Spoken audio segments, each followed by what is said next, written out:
La production de la tomate, mais qu'en est-il du secteur de la production du riz? À Bagré, hier samedi, une délégation gouvernementale a effectué une visite terrain du site agricole.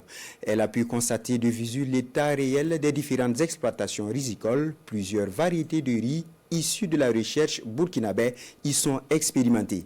Cette sortie terrain matérialise l'engagement des plus haute autorité à l'atteinte de l'autosuffisance alimentaire au Burkina Faso. Le reportage de Aimé Douamba et Nicolas Sorgo.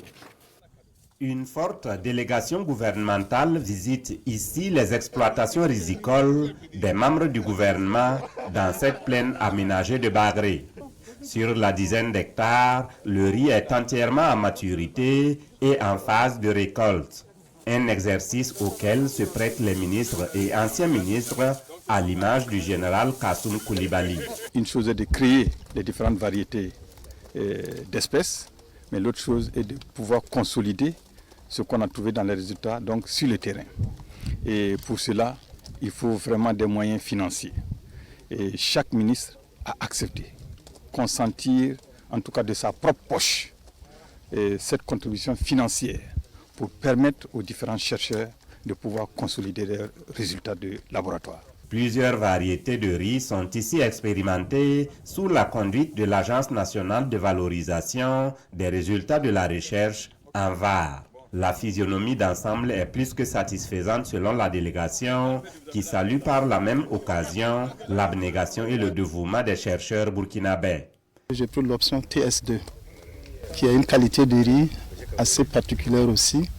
On attend, la récolte a commencé, on attend de voir comment ça sera et on prie Dieu que ce soit le meilleur afin que nous puissions contribuer aussi à l'alimentation de l'ensemble de ces masses burkinabés.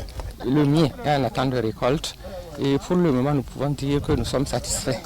Et vraiment nous apprécions à sa juste valeur l'initiative présidentielle qui a pour objectif d'aboutir à la souveraineté alimentaire, donc l'autosuffisance alimentaire. Pour ce que nous avons vu sur le terrain, en tout cas la production est très satisfaisante et c'est vraiment de façon très délibérée que nous avons opté et nous sommes très fiers de ce que nous avons vu. C'est également l'occasion pour nous de saluer et remercier l'ensemble des chercheurs qui ont pu en tout cas mettre en œuvre leurs talents pour qu'on puisse aboutir et à des semences de très bonne qualité. On invite effectivement la jeunesse à venir sur la terre, qui ne ment pas, qui sur tout ce qu'on investit au niveau de la terre, on va le récolter et que nous les encourageons dans ce sens.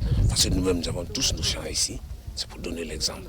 L'équipe gouvernementale s'est ensuite rendue sur un second site où une trentaine d'étudiants entament une nouvelle étape de leur apprentissage après des années de formation théorique dans les universités. Nous sommes vraiment honorés par leur visite.